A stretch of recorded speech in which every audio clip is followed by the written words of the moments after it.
There's chairs up there. Yeah, you want to take one? I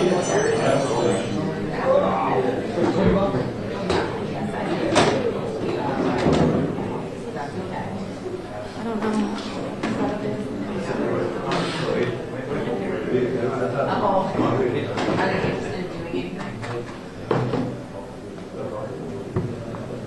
I'm so sorry. And I'm checking colleagues.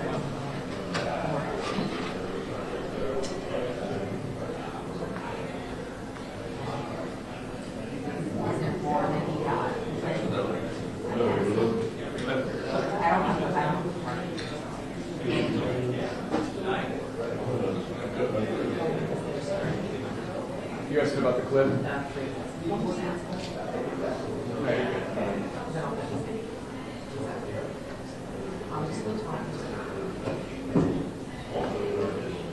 She's asking about the clip?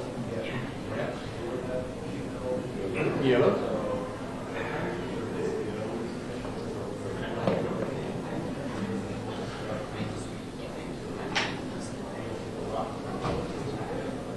I have a little bit before, but it's them talking about like who's going to speak in those voices, so I just didn't upload that.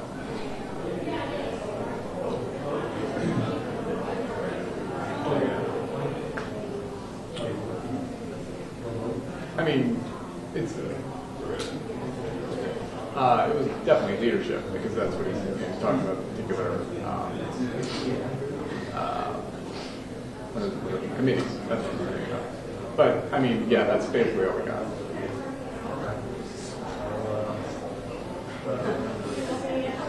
Correct. And then it was, well, I hit record because I didn't realize what I had at the time. So, yeah. Okay. I have a.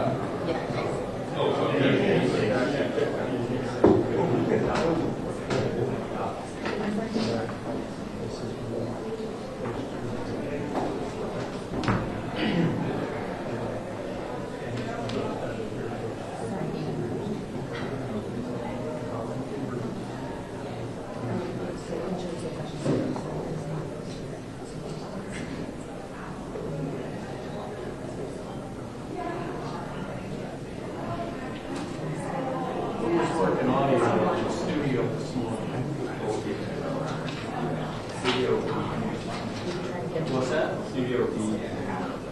Studio B. I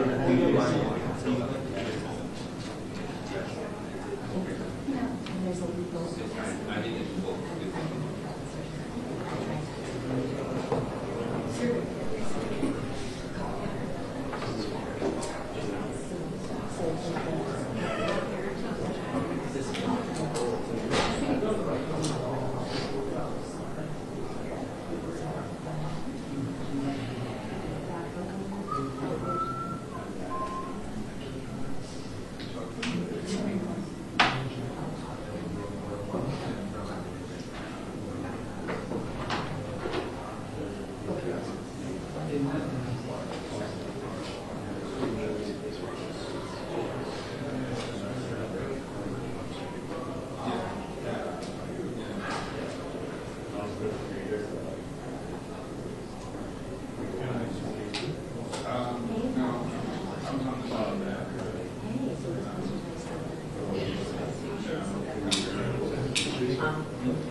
Perdón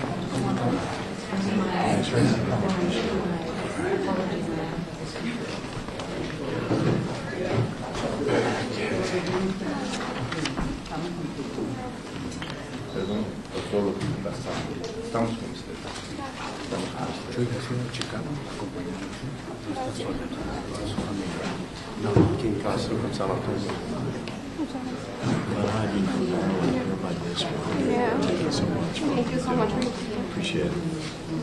Okay. Okay, ven, más aquí tu madre. Venga, señor. Por aquí. Y el hermano. Bien. Okay, good afternoon, everybody. I'm Congressman Adriano Espaillat, Chair of the Congressional Hispanic Caucus. We've been joined today by the family of Kilmar Abrego Garcia. We have with us Jennifer Vasquez Sura. We have his mom, who's here with us today, and his brother, who's here with us today as well as members from CASA, an advocacy group for immigrants' rights. And we have been also joined by Senator Chris Van Hollen from Maryland, Congressman Glenn Ivey, who represents the district where Jennifer and her family lives. We got Representative Joaquin Castro, Chuy Garcia, Nydia Velasquez, Nanette Barragan, Juan Vargas. And so we want to thank all of you for being here today. This is an important effort on our part to bring back Kilmar to his family. He's got 3 kids, and the family is worried. The children are also anxious and worried and traumatized with their father's absence. This is someone that has not broken any laws whatsoever, has been legally here in the United States of America, and was, in my opinion, kidnapped and sent back to El Salvador to a Salvadorian prison. And so we are concerned and we're demanding that he's brought back to his family. Okay, we want to hear from the family first because they want to share their story with you. And I think America deserves to know their story. We've been joined by Congresswoman Veronica Escobar. And the country needs to hear this story. This effort against immigrants is not just against someone that maybe committed a violent crime and went to court and was found guilty. This has impacted people that are legally here, including U.S. citizens. U.S. citizens that don't fit the profile are also being scapegoated. They're being stopped, interrogated, and moved around. I met with one of those folks in New York City who was interrogated for 2 hours, although he had a federal ID with him and was a U.S. citizen, as were his children and wife. So we're here for Kilmar today. He deserves to be next to his family. He has broken no law. There is no reason why he should have been sent back to a prison, and we are demanding that he comes back. With that, I want to introduce you to Jennifer Vasquez Sura. Bienvenida.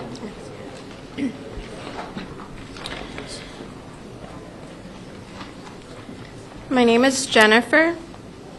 On March 12th, my husband Kilmar was abducted and disappeared by the Trump administration. It's been 28 days since I lost on my husband. Since his children hugged him, since his mother kissed him, since his brother has talked to him. Court ruled that indeed this should have never happened. The rule that my life partner Kilmar should have returned home 50 hours ago. But here I am again today, standing before you, pleading that you continue to uplift his story and remember his name, because the Trump administration and the Bukele administration continues to delay the reunification of my family. This so-called administration error has destroyed my family's happiness, my children's innocence. Kilmar, if you can hear me, I'm still fighting for you. Your brother, your mother, our children are still fighting for you. We're not going to give up hope to the Supreme Court justice, do the right thing. History will always remember you. To everyone at home who can still hear my voice and are fighting for the return of their loved ones, keep fighting for Kilmar and all the Kilmars out there. Let Kilmar's word inspire you. Si tú eres fuerte, yo seré fuerte. The administration continues terror attacks will not keep us silent, ever. Thank you to CASA and our attorneys and all the members of the Congress for standing here today and all the effort in fighting back for my family and all the immigrant communities. Thank you. Thank you. Gracias, Jennifer. Estamos aquí para la familia de Jennifer, la madre de Kilmar que está con nosotros, su hermano, sus hijos que lo esperan en su casa. Kilmar no ha violentado ninguna ley. No hay ninguna razón legal por cual él se debe de encontrar en una prisión en El Salvador. Él debe estar al lado de su familia y sus hijos, su mujer y sus hijos. And families that are split are vulnerable. They face great challenges. And a collection of split families make a weak nation. Our nation is strong when the families are together. And so we're here to support that concept. And we're going to ask now Senator Chris Van Hollen from Maryland to come up and say a couple of words. Well, thank you, Congressman, and thank all the members of the CHC and the members who are here and all of you. And to Kilmar's family, to Jennifer, his beloved wife, to Cecilia, his mother, to Cesar, his brother. We are with you in this fight for justice, and we demand that Kilmar be returned home now. What has happened here should never happen in the United States of America. This is a person who was here legally. He was a steel worker. Congressman Ivey and I are proud to represent him and his family in Maryland. And he was whisked off without any due process and is now in a torturous and treacherous jail in El Salvador. This is something that is so reprehensible that we will fight back in the courts, and we'll fight back in Congress, we'll fight back in our communities. But right now, of course, this is in the courts. And I am heartened by the fact that, as you said, Jennifer, a Maryland judge, federal district court judge Innes, found, and I quote, "There were no legal grounds whatsoever for his arrest, detention, or removal." She went on to say, his detention appears wholly lawless. Lawless. The judge pointed out, and again I want to quote, particularly to Abrego Garcia, the risk of harm shocks the conscience because of the dangers he faces every day in that El Salvador prison. And the Trump administration is lying. J.D. Vance lied through his teeth when he said that Kilmar had been convicted of a crime in the United States. Absolutely false. And the Vice President of the United States should apologize to the family, and he should do it now. We also continue to hear lies from the administration, and I will point out when the government's lawyer admitted in court that Kilmar had been accidentally disappeared, the Trump administration put that lawyer on administrative leave. They punish people who tell the truth, and they reward people who lie. And so all of us need to make sure that we stand together at this time. And I just want to say again to the family, we will work with you to make sure justice is done, that Kilmar comes home. And I want to thank you also for coming forward, to have the courage to do it. And when you do that, you embolden others, because as you know, it's not just Kilmar, and it's not just your family. We are seeing people being disappeared across the United States. In some case, they're visiting students. In some case, they're other people who are legal immigrants. And what you're doing is standing up, yes, for your family and for your kids and for your husband, but you're also standing up for all those other people right now who are under threat from a lawless administration, and that's why we all stand with you. And I know that we will prevail. Justice has to prevail, because the Trump administration looks like more and more of a police state every day, and that's a country that none of us recognize, and we're all fighting for the country we love. Thank you, Congressman. Sí. El vicepresidente J.D. Vance es un mentiroso cuando dijo que Kilmar había cometido un delito. Una jueza del estado de Maryland dijo que el arresto de Kilmar era un acto ilegal violentando el Estado de Derecho. Kilmar es un trabajador de la construcción y apoya financieramente, moralmente a su familia, y por eso estamos aquí.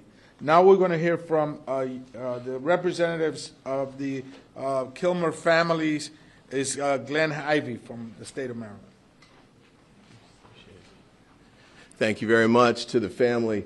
I thank you for being strong. You're making a huge difference here, as Chris pointed out. Let me get this straight. The government admits that they made an error. The lawyer who comes into court agrees with that and acknowledges it, and we know that that was bothering the Trump administration because they punished him for having said the truth when he was in court. But then they go to the press conference room and engage in character assassination and lies. I think it's time for them to put up or shut up. Bring him back. Let's get him in court. Have the day in court. The Supreme Court's had some rulings that came out where the Trump administration is pretending like they're ruling in their favor. But every ruling so far has said, you get a day in court. Let's have the day in court. And I think if we get that chance again, it'll be just like the lawyer that's on suspension right now. They'll have to acknowledge they lied about his character. They attacked his character wrongly. We'll have to point out to them, too, the sheet metals, he's working. He's here in the community. He's following the court order that he was under at the time. And instead of doing that, they're trying to leave him in a prison in El Salvador with the gang that he said that he needed to get away from. They sent him to the most notorious prison in the Western Hemisphere. It's shocking, it's horrible, it's tragic, and it needs to change immediately. So we stand with you in support. We're going to keep fighting for you, with you, and I hope that sooner or later the rule of law will prevail and we'll win this case and he'll come back. Thank you so much. Let me just inform you that I will be writing to the Bukele administration to formally ask for his release, and also to make arrangements to go visit him, because the family has not heard from him for over 25 days. So we don't know his condition. The family deserves to know his condition. And if they don't tell us, we will visit the prison ourselves to go visit him. So we expect to do that this week. And with that, let me introduce La Luchadora, Congresswoman Nidia Velázquez. Thank you, Espaillat and Jennifer. We want for you to know, and your family, that you're not alone. We'll be with you until the end, when we bring your son, your husband, home where he belongs. There has been widespread outrage since Kilmar's disappearance. And in response, the Trump administration has thrown around vague claims about his character. They haven't produced a shred of proof. No criminal record, no gun ties, nothing. They want to act with impunity, to put all immigrants on notice, regardless of their status.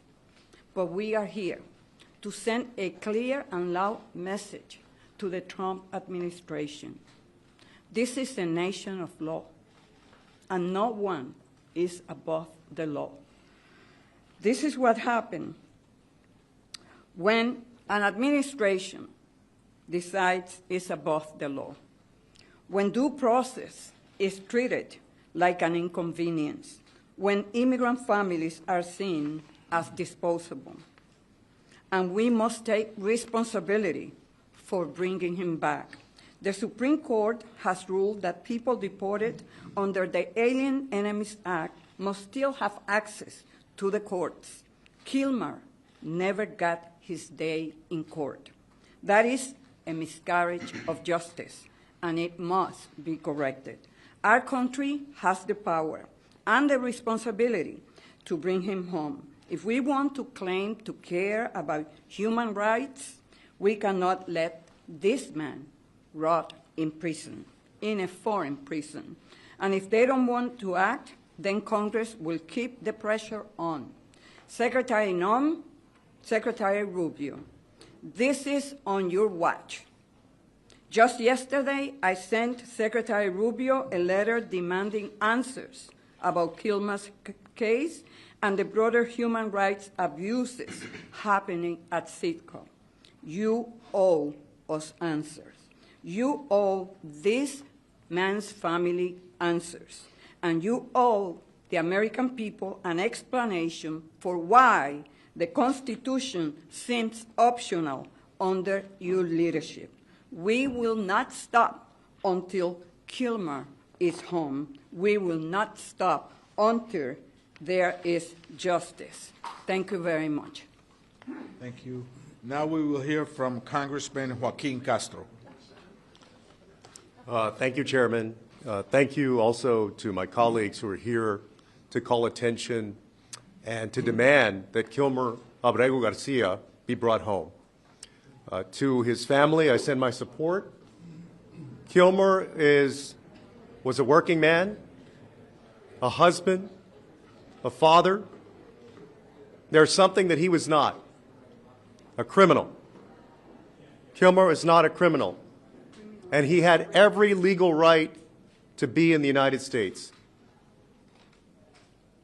His story and his fate are a cautionary tale for every single American. If this administration will start to strip away the constitutional rights of people who have the right to be in this country, they will start with the people who are vulnerable, whom they can paint as undesirable, even if they lie about that, and they will slowly move on to other folks. In fact, we've seen that start to happen already. Legal residents have been harassed. DACA recipients have been harassed. Even United States citizens have been harassed by this administration. It makes you wonder whether we're in America.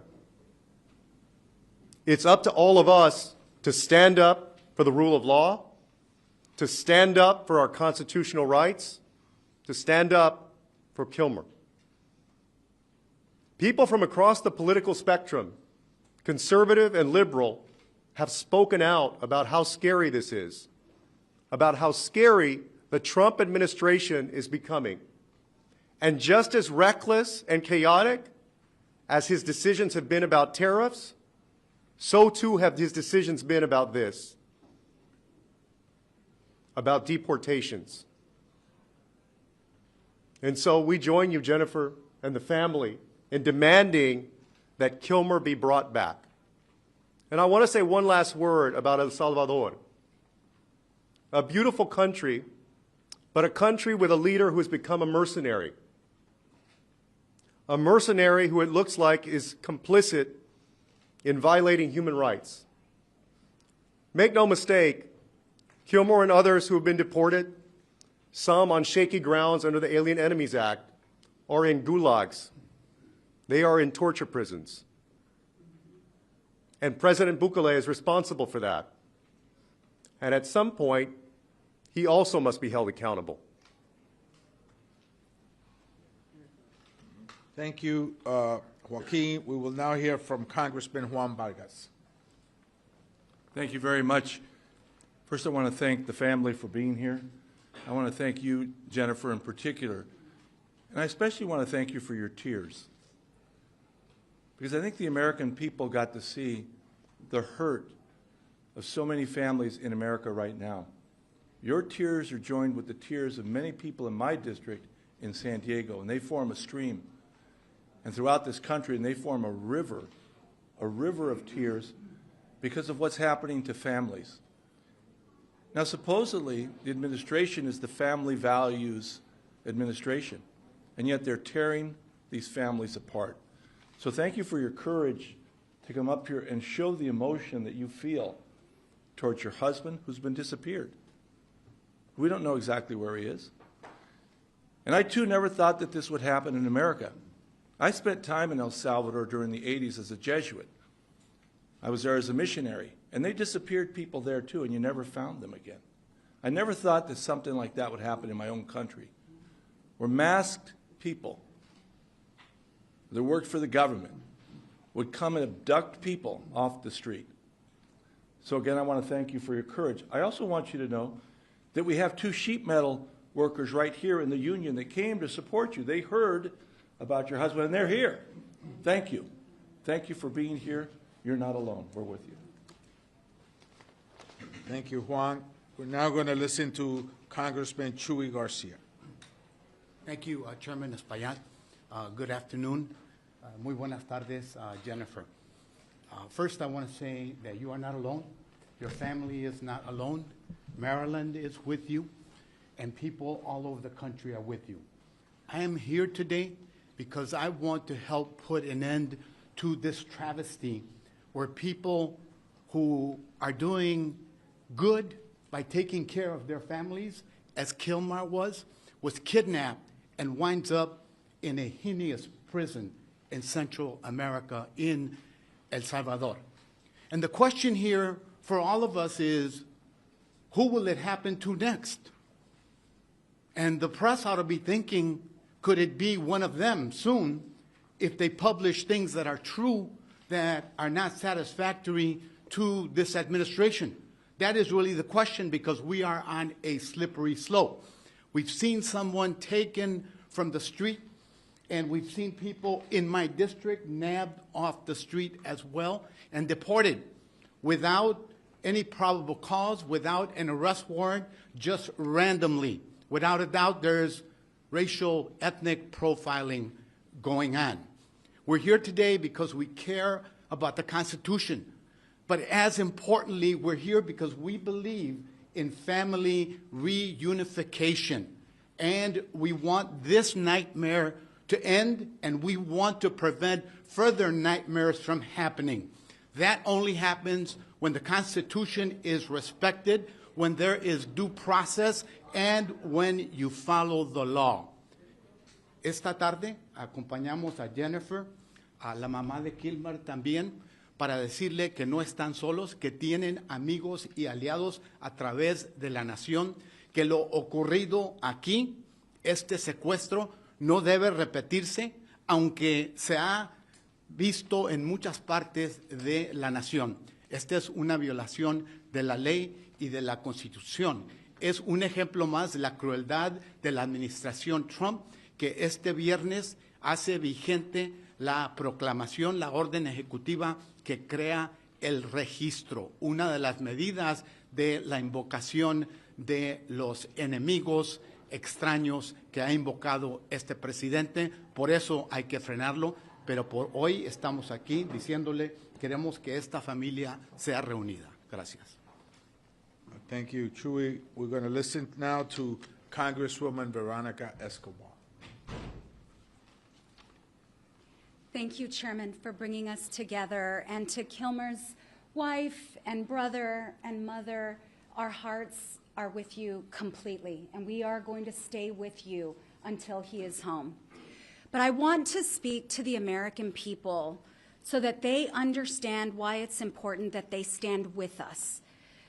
The Trump administration and many of our Republican colleagues are working hard to dehumanize immigrants, to make Americans believe that immigrants are not worthy of due process, that they are not worthy of protections under the law, and that they are not worthy of a fair shot.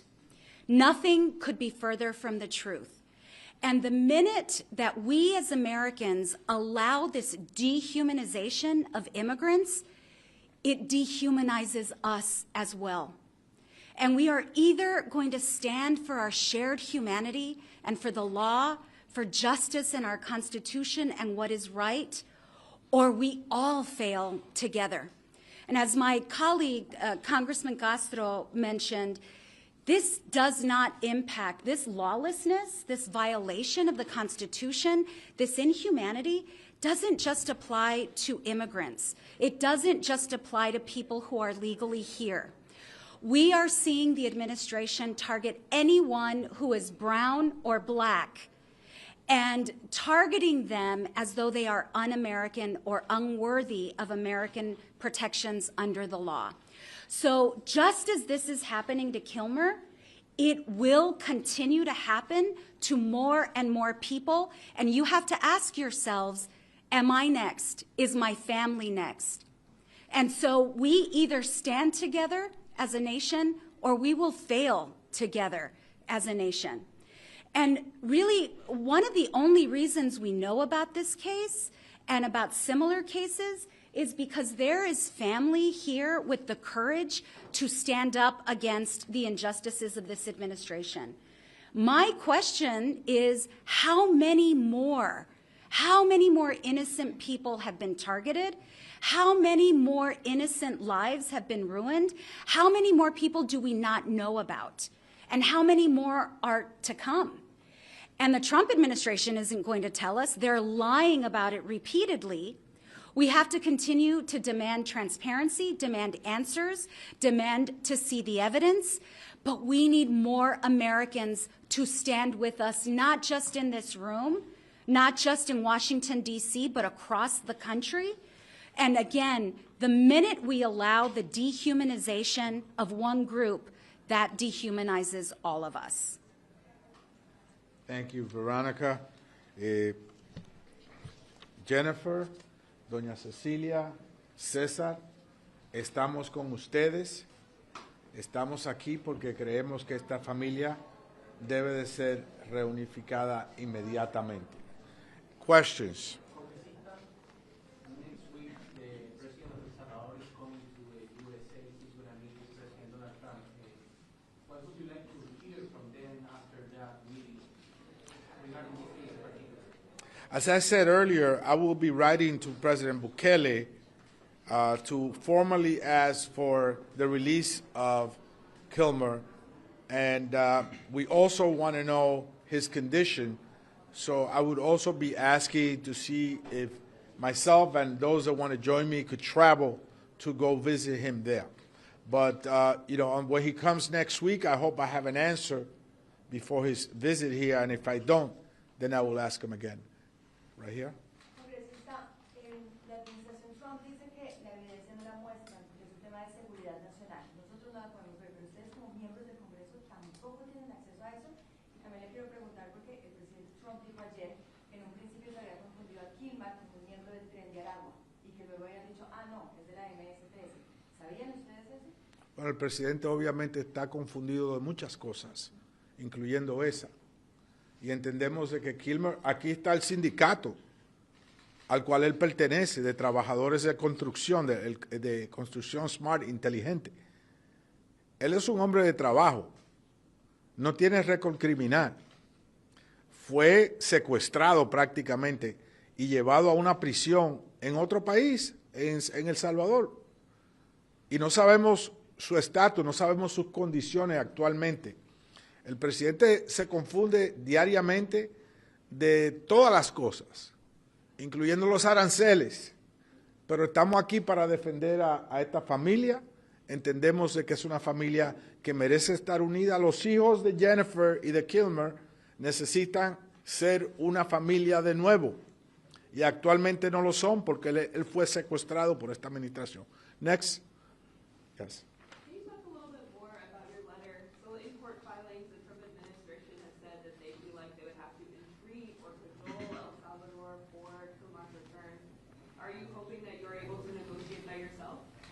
Look, we feel that we know that there are no charges against him. There are no charges here, and there are no charges in El Salvador. He has not been charged with a crime, and yet he sits in jail. We believe fundamentally that that is illegal. Illegal here and illegal there. If he has no charges and he's being held in prison in El Salvador, at the very least, he should be released immediately there. But we feel he should come back home to his family. Next. Yes. Yeah. Can you comment on the agreement between the IRS and DHS to share taxpayer information on documents? We will take off-topic questions afterwards. Yeah. So nothing has yet made an impression on the Trump administration, right? They could have brought him back potentially. That's the argument. What makes you think this effort will make any difference at all? I think that when you hear a mother speak about what is happening in her home with her children because her husband and the father of her children is not there, I think that moves this nation. And public sentiment in this nation, as Abraham Lincoln said, right in the middle of the Civil War, is everything. And so I feel that Jennifer and Jennifer's stories could move mountains, not just bring them back home. I think she could move mountains. She's talking from her heart. She's talking from her children's heart. She's here with Kilmar's mom and brother. This young man has had to take up the role of his brother to keep this family together. We commend him for that. I think this is an American story, a great story to be told. I don't see how it cannot change anybody's heart. If it doesn't, that person doesn't have a heart.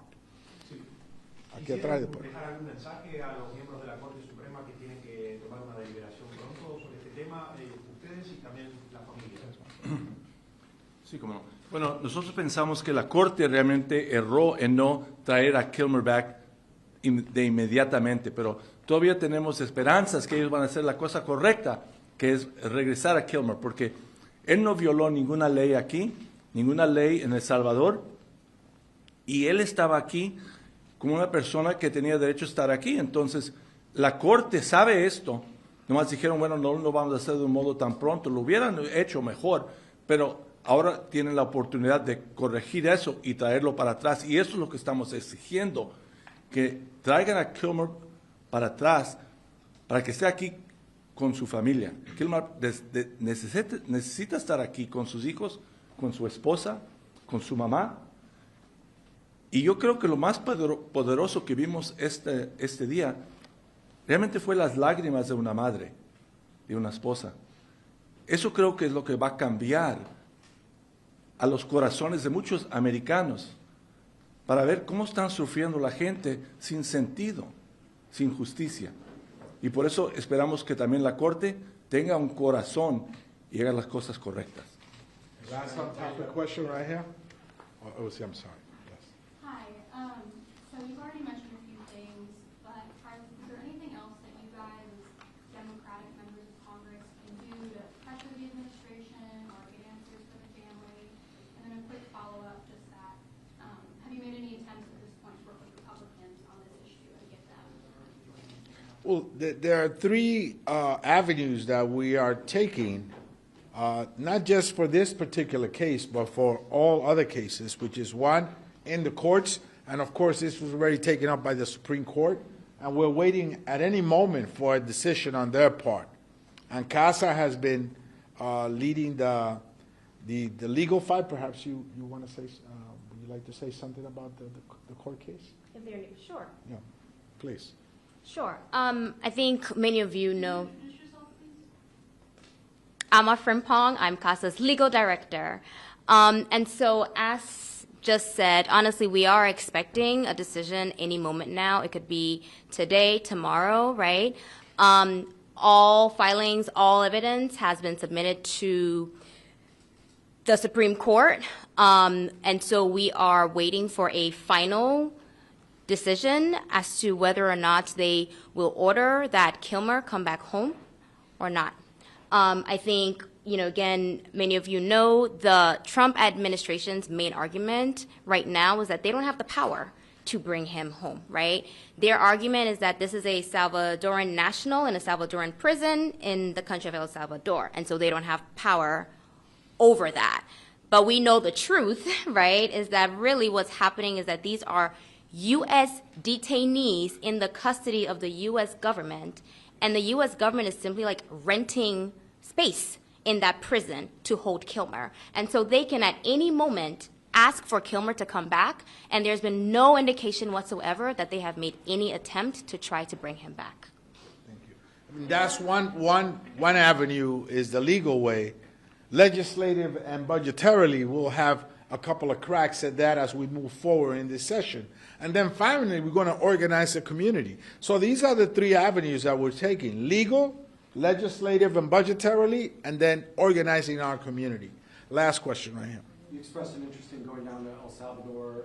Obviously, Congress is out the next 2 weeks. You said that you want to have some diplomatic talks first, but what's your timeline for that? When are you thinking about going down there? And we will write to President Bukele immediately, and we will try to get a phone call with him and express an interest of going to El Salvador to visit Kilmar to ensure that he's healthy, he's safe, and sound as quickly as possible. He's scheduled to be in Washington, I think, on the 15th? The 14th. And if we don't get a response by then we'll ask him when he's here. Off-topic questions, you have one? Yeah, back to what I said earlier, can you comment on the agreement between the IRS and DHS? We feel that IRS information is confidential information. It should not be shared with anybody. I don't see them sharing Elon Musk information with the U.S. Congress. Why should they share Americans' information with law enforcement? And I saw you guys sent the letter. That's correct. We sent the letter. And what exactly do you want them to do? Well, I mean, right after we sent the letter, they ruled against it. So we're not encouraged by that, but we will continue that fight. Thank you so much, everybody. Thank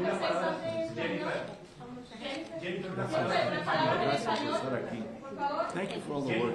I appreciate it. Thank you.